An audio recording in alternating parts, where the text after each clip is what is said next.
주옵소서. 아멘.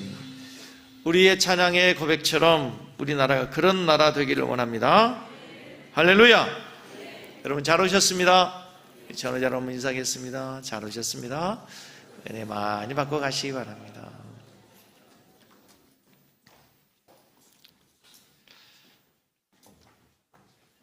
고린도전서 4장 본문 말씀을 중심으로 우리는 그리스도의 일꾼입니다 라는 제목으로 하나님 말씀을 전하겠습니다.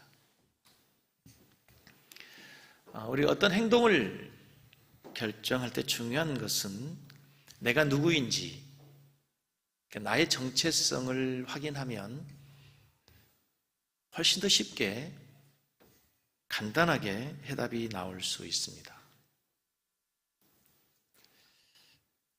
어제부로 아시안게임 모든 경기가 마치고 이제 폐막을 앞에 두고 있는데, 지난 금요일 아주 좋은 소식이 있었죠. 우리 교회 청년 가운데 구본철이라는 청년이 좀 생소한 종목인데 주짓수라고 하는 그 종목에서 금메달을 땄습니다.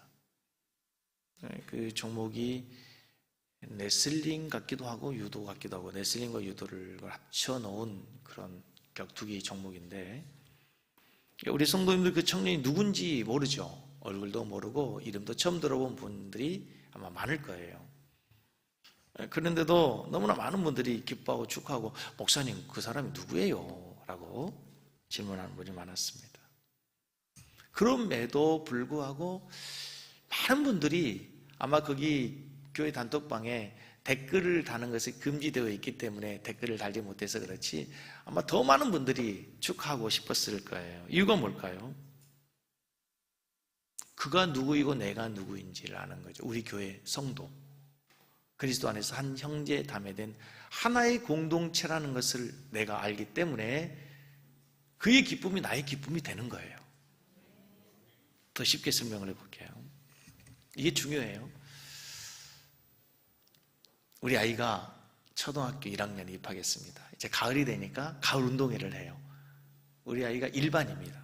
2반하고 릴레이 경주를 하는데, 우리 아이가 몇 반? 1반이에요. 1반하고 2반하고 릴레이 경주를 합니다. 누구 응원해요? 왜 1반을 응원해요? 내 아들이 1반이기 때문에 나는 자연히 1반이 된 거예요. 난 당연히 1반이. 어쩌면 그 달리는 아이보다도 내 마음은 더 달리고 싶을 거예요. 그 아이를 업고 달리고서라도 내가 더 빨리 달릴 수만 있다면, 이길 수만 있다면, 내가 누구인가를 아는 것은 행동의 어떤 판단에 대단히 중요하다는 것입니다. 지금 바울 사도는 신앙의 방향성과 목적을 잃어버리고 다투고 분쟁하는 고린도 교회 성도들을 향해서 계속해서 하는 얘기가 우리가 누구인지를 얘기해요. 너희가 누구인가를 얘기해요. 첫 번째 뭐라 그랬습니까? 바울파, 게바파, 아볼로파, 그리스도파라고 다투고 싸우는 자들에게 우리는 하나님의 동역자들이야. 경쟁자 아니야. 싸우는 사람들 아니야. 동역자들이야. 너희는 하나님의 밭이고 하나님의 집이다 그랬어요. 그렇죠? 그래서 우리는 함께 하나님의 집을 하나님의 심판 앞에서 인정받을 수 있도록, 불시험 앞에서 견딜 수 있는 지혜로운 건축자들이 되어야 된다 그랬어요. 그러면서 지지난주에 바울은 이제 그런 집이 아니라, 하나님의 집은 건물의 집이 아니고 너희 자신들이 하나님의 성전이야.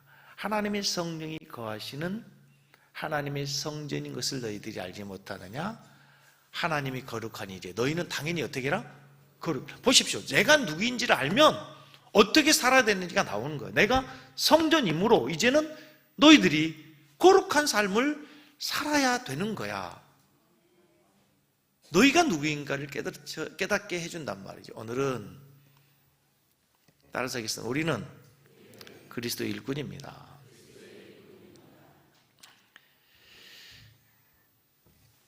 바울도, 베드로도, 아볼로도 모두가 다 누구의 일꾼이요? 그리스도의 일꾼이라. 그리스도의 일꾼.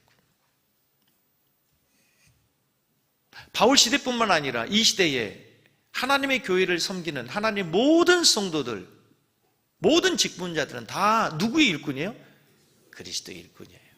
오늘 이 사실을 기억하면서 이제 말씀을 우리들이 좀 더 묵상하기를 원하는데, 그리스도 일꾼이라는 단어는 어떤 성경에서는 노예라고 번역되는 그런 성경도 있어요. 근데 이 노예, 종이라는 단어는 헬라에서 두 개의 단어가 있네요. 바울 사도 서신서를 보면은 거기 모든 서신서에서 인사를 시작하면서 바울 자신을 소개하면서 예수 그리스도의 누구라고요? 종. 바울은 그러죠. 거기에서 바울은 종이라는 단어를 사용할 때는 둘로스라는 단어를 사용해요. 둘로스. 근데 그 둘로스라는 단어는 여러분 잘 아는 것처럼 전쟁에서 포로로 잡혀온 자들, 아니면 시장에서 사고 파는 노예들을 얘기할 때 둘로스 얘기를 해요. 그의 주인의 마음대로 그의 주인에 속해 있는 자라는 뜻으로 둘로스라는 단어가 사용돼요. 그런데 여기서 사용되는 일꾼이라는 단어는 노예와는 약간 조금 다른, 둘로스와는 다른 휘페레테스라는 단어가 사용이 됐어요. 베나라는 영화 아시죠? 영상 한번 보여주시면요. 그러니까 일꾼이라는 이 단어, 휘페레테스는 두 단어의 합성어인데요. 아래라는 뜻의 휘포라는 전치사와 노를 젓다라는 동사 아테소가 합쳐져서 휘페레테스라는 단어가 나온 거예요. 일꾼이란 뭐냐면 맨 아래에서 노를 젓는 사람들. 이 베너라는 영화가 지금 보고 있는데, 이 휘페레테스는 맨 배 밑창에서 노를 젓는 사람이에요. 로마 제국에서 전함에 노를 젓는 사람들이 배 아래에 있어요. 근데 그들은 배가 어디로 가는지 알아요, 몰라요? 몰라요. 배의 속력을 그들이 알아요, 몰라요? 몰라요. 위에서 내리는 사령관이 명령에 따라서 그가 내리는 북소리, 지금 치고 있는 이 장단에 맞춰서 노를 젓는 거예요.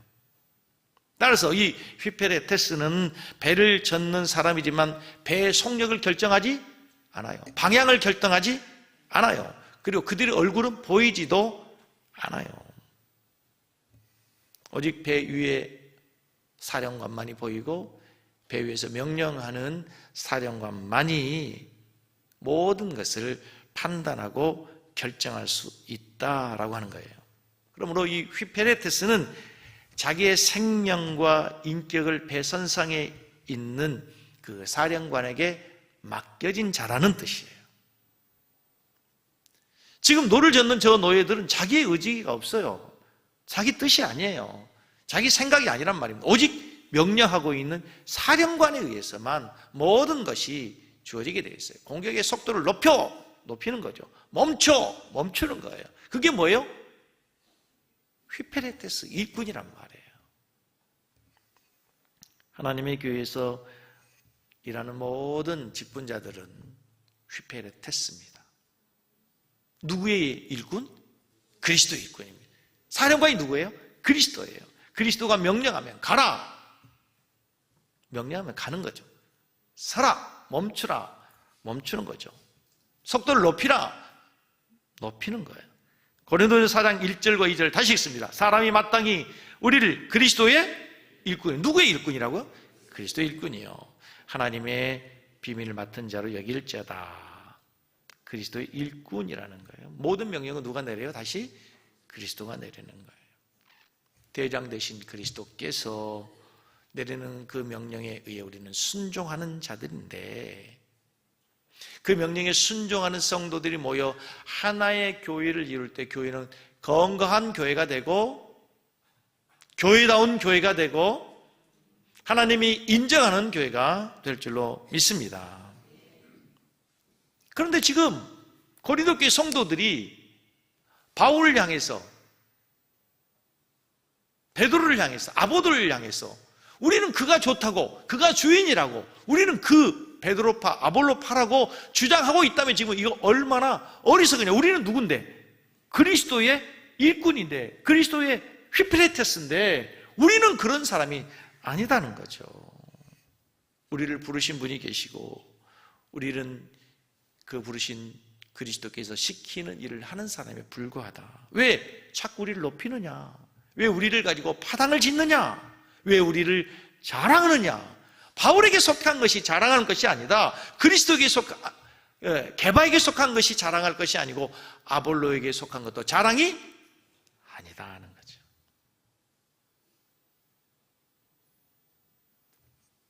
그리고 그 일꾼들에게 하나님께서 맡겨준 게 있어요.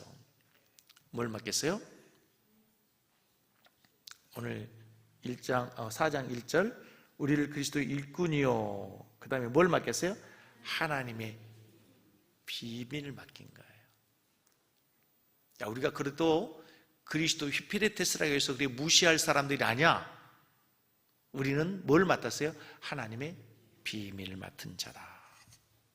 자, 하나님의 비밀이 뭔가 하면요, 바울 사도는 늘 하나님의 비밀을 뭐라고 얘기하냐면 예수 그리스도 그리고 십자가를 비밀이라고 얘기해요. 골로새서 2장 2절을 읽어보겠습니다. 같이 읽습니다. 이는 그들로 마음의 유한을 받고 사랑 안에서 연합하여 확실한 이해의 모든 풍성함과 하나님의 비밀인 누구를? 그리스도를 깨닫게. 하나님의 비밀이 누구라는 거예요? 그리스도예요. 생각해 보십시오. 그리스도는 하나님의 비밀이에요. 범죄한 인간들, 죽어 마땅한 인간들을 위해서 하나님이신 그분이 인간의 몸을 입고 이 땅에 와서 죽으신다? 이걸 어떻게 인간이 생각할 수 있겠어요? 상상할 수는 있겠어요? 사탄도 감히 상상할 수 없는 거예요. 이것은 하나님의 감추어진 뭐예요? 비밀인 거예요. 다시 골로새 1장 27절 하나님이 그들로 하여금 이 비밀의 영광이 이방인 가운데 얼마나 풍성한지를 알게 하려 하십니다. 이 비밀은 너희 안에 계신 누구니? 그리스도니 곧 영광의 소망이다. 바울은 계속해서 하나님이 감추어둔 비밀이 있다, 숨겨둔 비밀이 있다. 누구다? 그리스도다. 그리스도라는 거예요. 그런데 사도 바울이 이미 고린도 교회 성도들에게도 이 십자가가, 그리스도가 하나님의 비밀이라고, 숨겨진 비밀이라고 이미 고린도전서 2장에서 말했어요. 고린도 2장 6절에서 8절을 보시면 같이 읽습니다. 그러나 우리가 온전한 자들 중에서 지혜를 말하느니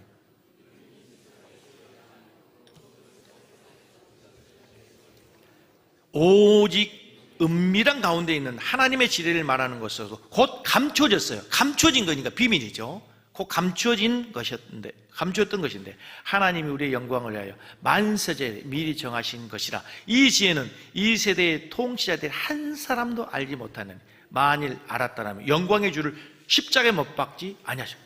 하나님께서 오래전에 감추어졌던 비밀이 있는데, 만세제를 정하신 것인데 이 세상의 사람들이 그걸 알지 못했기 때문에, 비밀을 알지 못했기 때문에 십자가 예수님을 못 박아 죽여버렸다. 만세전부터 감추어진 하나님의 비밀이 있었어요. 뭐예요? 예수 그리스도의 십자가라는 거예요.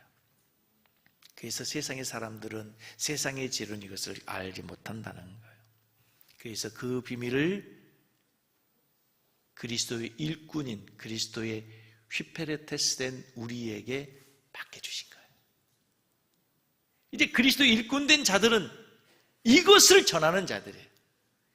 이것을 세상에 알리는 자들이 바로 그리스도의 일꾼의 가장 큰 본분이라는 사실을 믿으시기 바랍니다. 그리스도의 일꾼된 자들은 이 비밀을 먼저 깨달은 자들이죠. 사도 바울이 이것을 깨달았어요. 아볼로가 깨달았죠. 베드로가 깨달았죠. 그리스도가 십자가에서 죽고 난 다음, 부활하시고 난 다음에 이들은 그분이 하나님의 비밀인 것을 알았어요. 그분이 오직 우리를 구원하실 하나님의 메시아라는 사실을 알게 돼서, 그래서 이 복음을 전하기 위해서 그들은 매를 맞고 감옥에 가기도 하고, 바울 사도는 끝내 순교의 제물이 되기도 하고, 베드로는 십자가에 거꾸로 매달려 죽기도 하는 거예요. 이 비밀을 뭐 하기 위해서? 전하기 위해서.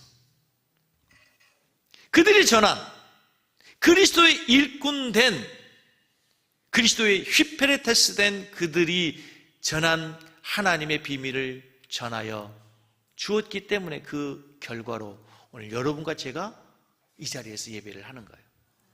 이 자리에서 우리가 그 그리스도를 주라고 고백하고 우리의 왕이라고 고백하고 우리가 예배하게 되는 줄로 믿습니다. 그들이 뿌린 복음의 결과로 이 나라가 이만큼 복음이 왕성한 나라가 되는 거예요. 이제는 우리가 그 복음의 비밀을 맡은 자 된 줄로 믿습니다. 아멘. 이제는 이 비밀을 전파하는 것이 교회의 지상 명령인 줄로 믿습니다. 교회의 사명과 본질인 줄로 믿습니다. 이 복음을 전하지 않는 교회는 쇠퇴할 수밖에 없어요. 이 복음을 전하지 않는 교회는 교회다움을 상실한 거예요.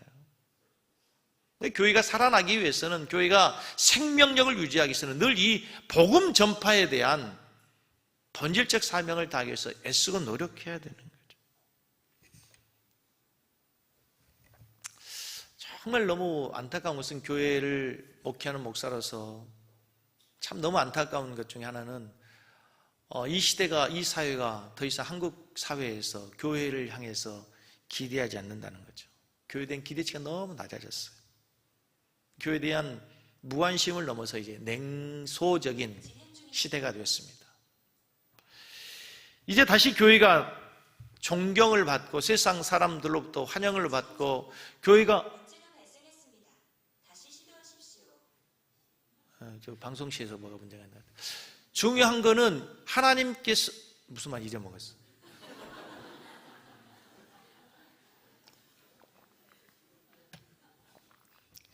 중요한 것은 여러분, 이제 다시 교회가 교회다워지기 위해서는 교회의 본질적인 모습으로 돌아가야 될 줄 믿습니다. 교회의 본질을 다하는 것은 교회가 해야 될 일을 다하는 거예요. 복음에 충실한 교회. 저는 우리 섬기는 교회에서 여러분들이 한 가지 부담은 가져야 돼요. 섬기는 교회 와서 편하게 신앙생활을 해야지. 네, 편하게 신앙생활 하세요. 그러나 한 가지 부담은 가지세요. 복음 전파에 대한 빚진 자, 복음의 빚진 자의 심정으로 살아갈 수 있길 바랍니다. 그 누구에게나 그리스도인들에게 주시는 하나님의 사명이고 은혜의 빚진 자의 당연한 삶의 모습입니다.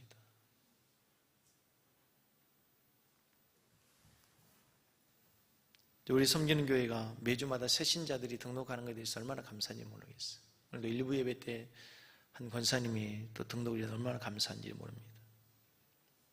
그러나 한 가지 아쉬운 것은 정말 복음을 모르는, 예수를 모르는 사람들, 예수를 모르는, 믿지 않는 사람이 처음 교회에 나와서 예수를 믿는 그런 전도하는 성도가 아니라 수평 이동이라고 하는 거죠. 그것도 너무나 감사한 일이지만, 그래서 저희 섬기는 교회가 해마다 하는 이제 해피데이 전도 축제가 이제 11월 셋째 주 추수감사주일이 있습니다. 저는 여러분, 우리 교회가 여기서 하나의 행사로 행하는 교회가 아니라 우리 성도들이 마땅히 해야 될 본질적 사명으로 감당하는 교회 되기를 원합니다.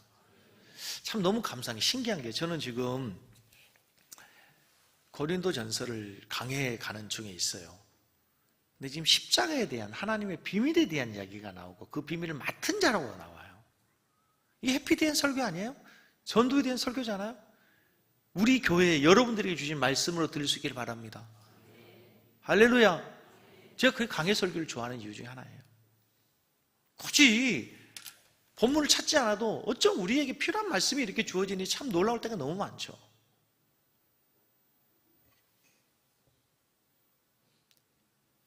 여러분, 정말 복음을 전하기 어려운 시대가 됐습니다. 전도하기 정말 어려운 시대가 됐어요. 옛날에처럼 예수 천당 외치고 불신지옥하고 그런 얼마 전에는 이 새솔동 무슨 카페에 갔더니 누가 어느 교회에서 전도했나 봐요. 애들에게 예수 믿어야 천당 가고 안 믿으면 지옥 간다고 했다고, 지옥 간다고 했다고 그 교회에다가 얼마나 난리가 났는지. 와, 무서운 시대예요. 전도 주시면 그냥 그 자리에서, 옛날에 예의상 갖고 가서 그냥 집에서 버리기도 하는데요, 그냥 그 자리에서 버리잖아요. 옛날에는 집집마다 벨 누르고 복음을 전하는데 지금은 아예 들어가기 전에 차단되어 있죠. 다 비밀번호이기 때문에 들어갈 수도 없어요. 이제 방법은 하나예요. 여러분의 삶의 현장에서, 여러분 만나는 사람들과의 관계 속에서 그 관계를 다리로 해서 하나님의 복음이, 하나님의 비밀이 전달될 수 있기를 소원합니다. 그러기 위해서 우리의 삶이 중요한 거죠, 이제. 그러기 위해서 우리의 삶이 중요한 거예요. 야, 그렇게 살고 네가 무슨 예수 믿으라고. 네가 믿는 예수 너나 믿어라. 이렇게 하면 안 되는 거죠. 아, 네가 믿는 예수 진짜 나 한번 믿어보고 싶어. 어떻게 그렇게 변할 수 있어? 왜 그렇게 사람이 달라졌어? 나 진짜 궁금해. 한번 가보고 싶어. 여러분이 누구입니까? 여러분은 하나님의 비밀을 맡은 자입니다. 아멘?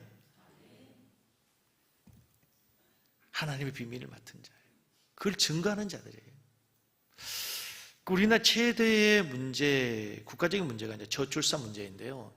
전 정부에서 엄청난 여러 가지 정책을 가지고 수십 조의 돈을 투자하지만 백약이 무효죠. 이게 쉽게 바뀌어지지 않는 대단히 큰 문제입니다. 제가 인터넷에 한번 검색하면 찾아보았습니다. 경상남도 산청군에서 작년도 신생아 수가 19명입니다. 난 궁금했어요. 우리 고향 전라남도 곡성에서는 작년에 신생아 수가 몇 명이었을까 했더니 몇 명일까요? 제로였어요. 나 깜짝 놀랐습니다. 제로. 0명이에요, 0명. 한 명도 신생아가 태어나지 않았어요. 그러면 그대로 간다고 생각해 보십시오. 30년 후에, 20년 후에 그 전라남도 곡성군은 어떻게 되는 겁니까? 30살 이하의 아이가 하나도 없다는 얘기잖아요. 그럼 교회는 어떻게 되겠어요? 교회는 어떻게 되겠어요? 청년도 없고 장년도 없고 다 노인들 몇 사람밖에 있지 않을 거예요, 아마.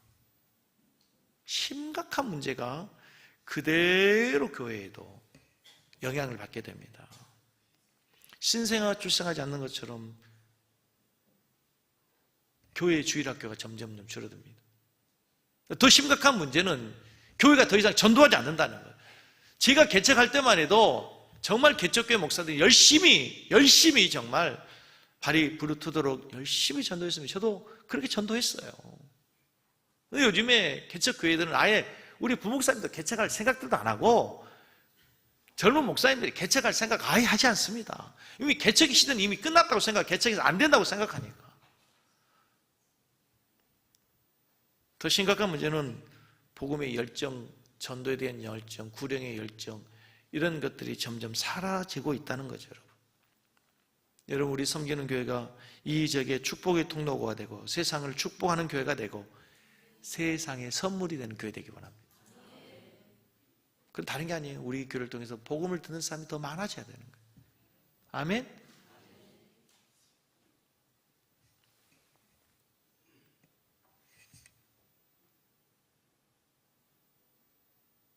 전도하실 거죠? 전도하실 거죠? 옛날처럼 그거 하지 않아도 여러분 복음의 비밀을 맡은 자입니다. 근데 여기서 이제 맡은 자라는 단어 있어요. 이 맡은 자라고 하는 단어가 오이코노모스라는 단어예요. 오이코노모스라는 단어인데 이 번역을 하면은 하우스 매니저, 집을 관리한 사람이라는 뜻인데 이 낱말을 다른 말로 표현하면 스튜어디스 알죠? 혹시 젊을 때 스튜어디스 꿈꾸던 우리 여성분 계세요? 스튜어디스는 뭐 하는 사람이에요? 도와주는 사람이죠. 뭔가를 필요한 것을 채워주는 사람.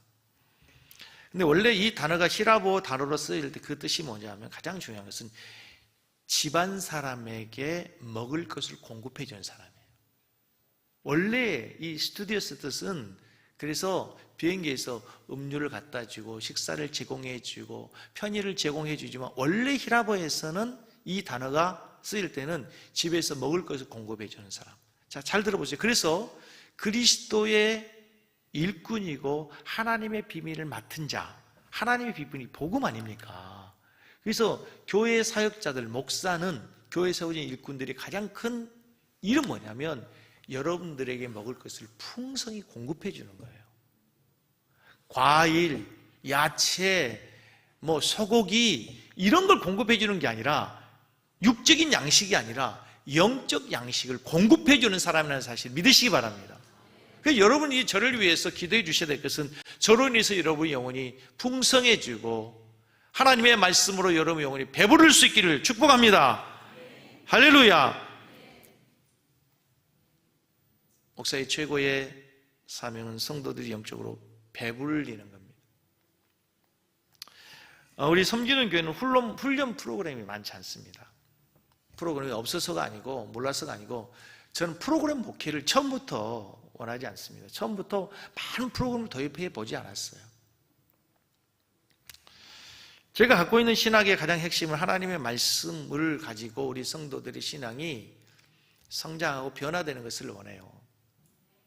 이 프로그램이 좋다 그러면 이 프로그램 가고, 저 프로그램 좋다 그러면 저 프로그램 가고, 그런 프로그램이 아니라, 여러분 하나님의 말씀을 강해해서 쭉 가다 보면은요, 세미나 해야 될 걸, 프로그램 해야 될 것이 다 나옵니다. 지금은 우리가 뭐 하고 있냐, 오늘은 직분에 대한 이야기를 하는 거예요. 직분에 대한 이야기.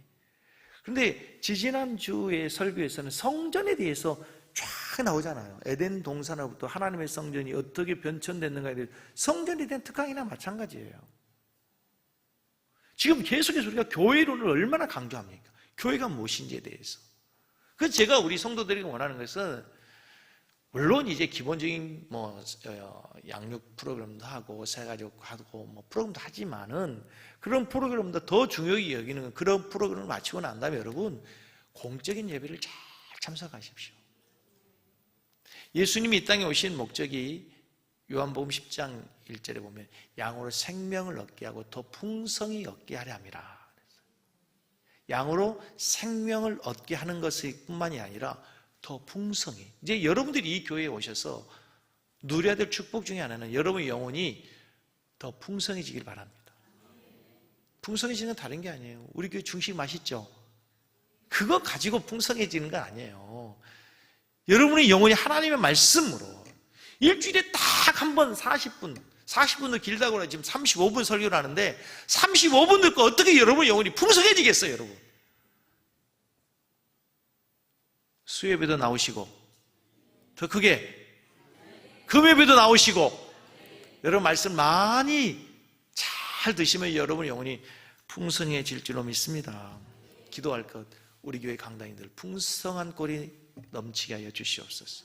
누가 전하든지 간에, 유치부 예배, 유초등부, 중고등부 예배, 모든 사역자들이 하나님의 비밀을 맡은 자들은 말씀을 공급해 주는 자예요. 말씀을 공급해 주는 자들. 그리고 이제 일꾼들에게 맡은 자들이 구할 것은 뭐라고요? 충성이에요. 충성은 나는 너무 많이 했으니까. 충성은 변치 않는 거예요. 변하지 않는 거. 무슨 환경에서 변하지 않는 거. 그래서 사도 바울은 변하지 않았어. 한 번 예수 딱 만나고 난 다음에 다메섹 도상에서 예수를 주라고 고백하고 난 이후에 죽을 때까지 한 번도 변하지 않았어. 베드로 사도 한 번도 변하지 않아요. 충성을 다했어. 처음부터까지 변함이 없었어. 여러분이 맡은 사명을 감당하는데 충성하는 일꾼 되길 줄로 믿습니다. 변덕 부리지 마세요. 변덕 부리지 마세요. 환경이 얼마나 많이 바뀌고 변화된지 몰라. 거기에 좌우되는 신앙이 아니라 변화없는 신앙 되기를 바라고요. 자, 그 다음에 이제 하나님의 일꾼에게 주어진 가장 중요한 자세가 뭔가 하면, 오늘 바울이 따라서 하겠습니다. 사람의 판단을 두려워하지 말아라. 충성인이라 얘기하고 나서 3절 4절에서 3절 4절을 읽겠습니다. 같이 읽습니다. 너희에게나 다른 사람에게나 판단받는 것이 내게는 매우 작은 일이라. 나도 나를 판단하지 않으니 내가 자책할 아무것도 깨닫지 못하나 이로 말미암아 의롭다함을 얻지 못하나 다만 나를 심판하실 이는 주시. 심판하신다, 판단하실 이는 주님밖에 없다. 5절 말씀에도 그러므로 때가 이르기 전 주께서 오시기까지 아무것도 뭐 하지 말라? 판단하지 마라. 계속해서 함부로 사람 판단하지 말아라. 그리고 하나님의 일꾼은 함부로 사람의 판단에 움직이지 말고 사람 판단 두려워하지 말라. 우리를 심판하시고 우리가 두려워야 될 분은 딱 한 분이다. 누구다고요? 주님이시다. 아까 얘기했잖아요. 그리스도의 휘페레테스예요. 우리가 그리스도의 일꾼이기 때문에 그분만이 우리를 심판하실 거예요. 그분만이 우리를 판단하실 거예요. 그분에게 인정받기 위해서 노력한 여러분 되기를 바랍니다. 오늘 가만히 문맥을 보면 고린도 교회 성도들이 바울에 대해서 어떤 판단을 가지고 있었던 것 같습니까? 긍정적인 판단입니까? 부정적인 판단입니까? 부정적인 판단을 가지고 있어요. 이제 우리가 더 살피다 보면은 고린도 후서에 가서 보면 바울 사도가 고린도 교회를 세웠어요. 정말 거기서 두렵고 떨림으로 그곳에서 1년 반이나 고생하면서 교회를 세우고 난 다음에 바울 사도에 대해서 들려오는 소식이, 바울을 판단하는 소식이 너무 가슴 아픈 소식이 들려오는 거예요. 바울이 가짜 사도라는 거예요. 거짓 사도라는 거예요. 그가 전한 복음은 가짜라는 거예요. 믿을 수 없다는 거예요. 얼마나 가슴이 아프겠어요. 그런 판단에 대해서 바울은 흔들리지 않아요. 나를 함부로 판단하지 말아라. 나도 나를 판단하지 않는다. 나를 판단할 분은 오직 누구시다? 주님이시다. 주님이시다. 여러분, 하나님의 일을 하면서 사람이 이 사람 저 사람 하는 말에 의해서 여러분 흔들리지 말기 바랍니다. 여러분 하나님만 바라보고 주님만 바라보고 주님의 심판을 두려워하는 여러분 되길 바랍니다. 사람을 의식하지 말고 사람을 판단을 여러분 신경 쓰지 말라고 아무렇게나 사람 말 절대는 아니에요. 우리는 더 두려운 분이 계세요. 아멘? 사람의 눈을 속일 수 있을지 모릅니다.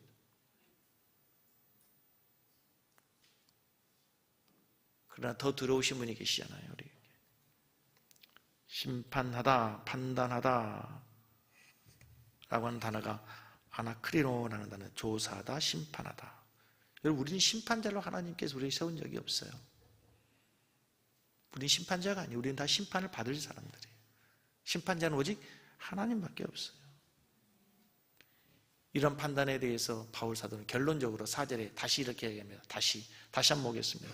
내가 자책을 아무것도 깨닫지 못하나 이로 말미암아 의롭다함을 얻지 못하나 다만 나를 판단하시는 주시라. 바울 사도도 이렇게 얘기하는 거예요.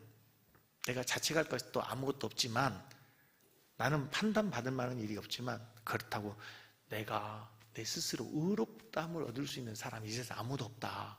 이해가 되시죠? 여러분, 아무리 여러분이 의롭다고 떳떳하다고 하나님 앞에서 의롭다고 얘기할 수 있는 사람 누가 있겠어요?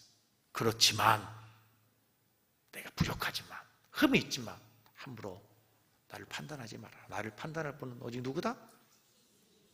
왜 그래요? 나의 휘페레테스가 누구예요? 그리스도이기 때문에. 나의 휘페레테스, 나는 그리스도의 종이다. 나는 그리스도의 일꾼이 사람의 종이 아니다 말이죠. 신앙생활 하면서 참 어려운 것 중에 하나가, 우리는 어차피 하나님을 바라보고 하나님을 믿지만 그럼에도 사람과의 관계에서 살아가기 때문에 사람의 말에 때로는 상처를 받지 않을 수 없고 사람의 눈치를 보지 않을 수 없을 때가 참 많아요. 근데 여러분, 사람의 판단이라고 하는 것이요, 참 그렇습니다. 사람의 판단이라고 하는 것이 굉장히 주관적인 거 아닙니까? 내가 생각하는 내 판단의 기준은 순순히 내 경험에서 온 것입니다. 내가 좋아하는 것에서, 내가 생각하는 것에서. 그렇지 않습니까? 오늘 바울 사도가 이렇게 얘기하는 거죠. 나를 판단하지 말아라. 나도 나를 판단하지 않는다. 왜 나도 나를 판단하지 않느냐면, 내가 판단하는 그 기준이 결국 무엇이냐면요, 나 자신일 때가 많아요. 내가 경험하는 것, 내가 가지고 있는 생각, 가치관, 그렇죠? 여당인 사람은 끝까지 여당입니다. 제일 교회에서 절대로 얘기하지 말아야 될 게 정치적인 얘기는 하지 마세요. 여러분이 아무리 여당을 향해서 나쁘다고 얘기해도 그 여당 사람이 야당 안 됩니다. 야당 사람 여당 안 됩니다. 딱 이미 자기 기준이 있잖아요. 그죠? 여러분 말 듣고 그래 나 바꿀게 한 사람 있어요? 없어요. 자기 기준이 있기 때문에 그래요. 자신이 태어난 환경과 문화적 배경, 살아왔던 삶의 경험이 그 사람이에요. 그래서 그것이 판단의 기준이 되는 거예요. 왜 그렇게 판단하냐면 자기가 그것을 좋아하기 때문에 그래요. 내가 그렇게 살아왔기 때문에 그것이 좋아요. 음식도요, 내가 먹어봤기 때문에, 순전히 내가 음식을 먹어봤는데 그 음식이 맛있기 때문에 그 음식이 좋다고 얘기하는 거죠. 그렇죠? 그렇습니다, 여러분. 모든 기준이 나 자신과 나의 기준과 나의 경험, 나의 환경에서 오는 거예요. 근데 사람마다 기준이 다르다는 걸 기억해야 돼요. 그 판단이라고 하는 것이. 가만히 생각해 보니까요, 소는 풀만 먹어도 얼마나 힘이 셉니까? 황소는. 그렇죠? 그런데 생각해 보니까 소에게 풀만 먹여서 저렇게 힘이 센데 고기를 먹이면 얼마나 힘이 셀까요? 그래서 삼겹살 주고 통닭 주고 하면 훨씬 더 힘이 좋아질 것 같죠? 근데 아니에요. 소는 고기를 먹으면 뭐가 걸려요? 광우병 걸려요. 광우병. 소는 풀로도 충분해요. 내 기준에 고기를 먹어야 된다고 생각하지만 소는 풀로도 충분합니다. 그럼 만약에 소가 야, 나는 풀만 먹어도 이렇게 힘이 센데 사자에게, 호랑이에게 너 왜 자꾸 고기 먹어? 풀 먹어. 풀 먹어도 이렇게 힘이 센다고. 내가 그렇게 풀 먹지 않으니까 힘이 없는 거야 라고 얘기한다면 그거 얼마나 주관적이고 얼마나 잘못된 것이냔 말이에요. 지금 소 얘기하는 거 아니에요? 호랑이 얘기하는 거 아니에요? 우리가 셀에서 판단하는, 여러분이 판단하는 그 김 목사를 판단하는 기준이 그렇다니까? 이해가 되세요? 더 쉽게 여러분이 판단하는 그 남편의 판단의 기준도 여러분에게서 나온 거 아닙니까? 여러분이 판단하는 셀 리더도 순수하게 순전히 여러분 판단의 기준에서 난 거 아닙니까? 그래서 함부로 판단하지 말라는 거예요. 다 자기중심적이죠. 결국 결론이 뭐냐면 우리 그리스도인들이 결국 두려워해야 될 사람이 아니고 누구라고요? 하나님입니다. 생각나십니까? 몇 주 전 신령한 그리스도인을 얘기할 때 신령한 그리스도인은 하나님을 두려워하지 사람을 두려워하지 않는다. 왜? 내 안에 하나님의 영으로 충만하니까, 내 안에 하나님만이 가득하니까, 하나님만이 보이니까 사람이 보이지 않아요. 그래서 사람을 두려워하지 않아요, 여러분. 그리스도 일꾼도 마찬가지예요. 우리를 부르신 그리스도 그분만이 우리를 심판하실 분이기 때문에 그분만을 두려워하고 그분의 판단을 두려워하며 살아가는 성도들 될 수 있기를 바랍니다. 우리가 사람을 의식하는 순간 우리는 뭐가 되는 거예요? 사람의 종이 되고 마는 거예요. 자, 이제 오늘 본문의 말씀의 결론을 보면요, 바울 사도는 자기와 지금 반대되어서 파당을 가르는 아볼로를 향해서, 베드로를 향해서 항상 그 사람, 그놈 이렇게 얘기 안 해요. 우리라고 얘기해요. 우리는 이렇게 얘기하죠. 우리는 이렇게. 성도들은 뭐 했어요?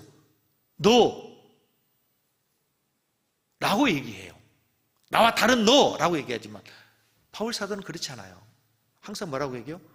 우리라고 얘기해요. 이게 얼마나 다른가. 바울파는 아볼로파를 무시했을 수도 있어요. 아볼로파는 게바파를 보지도 않았을 수도 있어요. 그럼에도 불구하고 바울은 늘 뭐라고 얘기해요? 우리라고 얘기하는 거예요. 우리라고. 우리 섬기는 교회가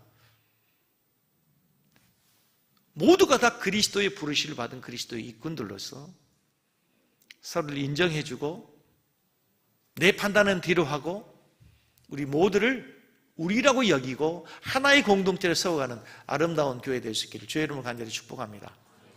할렐루야. 우리 찬양하겠습니다.